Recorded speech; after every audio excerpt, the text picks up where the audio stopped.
So ఇక్కడేంటంటే more than ఆస్తులు ఏమన్నాయి, హరికృష్ణ ఈయనకి ఆస్తి ఏమీ లేదు. ఇతను స్వయంగా వాళ్ళ మదర్ పెంచితే భరతనాట్యం అన్నీ నేర్పించి తర్వాత స్వయం కృషితోటి పైకి వచ్చిన నటుడు ఎవడన్నా ఉన్నాడంటే జూనియర్ ఎన్టీఆర్. అది ఎన్టీఆర్ గారి పేరు బాగా ఉపయోగపడింది, ఆయన పలుకులతో పుట్టాడు కాబట్టి.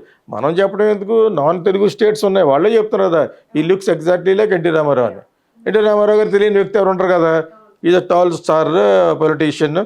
సో అంచేత మనం రికగ్నిషన్ ఇచ్చి మనం స్టాంప్ వేయడం ఏంటి, ఆల్రెడీ ఇండియాలోనే అందరూ స్టాంప్ వేశారు. ఇప్పుడు బాగున్నాడు, ఆయనకంటే ఇతనే బాగుంటాడు. సీనియర్ ఎన్టీఆర్ కంటే జూనియర్ ఎన్టీఆర్ బాగుంటాడు. యంగ్ అండ్ ఎనర్జెటిక్, యుద్ధ ప్రాతిపదిక మీద సన్నబడ్డాడు.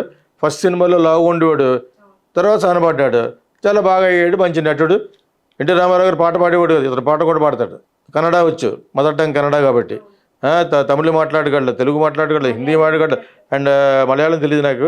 తర్వాత ఇక్కడ హైదరాబాద్ తెలుగు మాట్లాడతాడు, తెలంగాణ తెలుగు మాట్లాడతాడు. అంచేత అతను సకల కళావల్లభుడు నేను ఎప్పుడో బిరుదు పెట్టాను సరదాగా. ఎందుకు కుర్రోడు బాగా ఎదురాడు కాబట్టి. మనకి ఏం కావాలి, అంతకంటే ఎక్కువ ఏం కావాలి. ఇండియా నుంచి మన భారతదేశంలో ఉన్న ఒక రాష్ట్రమైన తెలుగు రాష్ట్రాల నుంచి ఎక్కువ మంది పాన్ ఇండియా స్టార్లు అయితే ఐ విల్ ఫీల్ హ్యాపీ. అంతేగాని ఇక్కడ వాళ్ళ ఫ్యామిలీ గొడవ అనేది చేయడం పెద్ద అవసరం లేదు.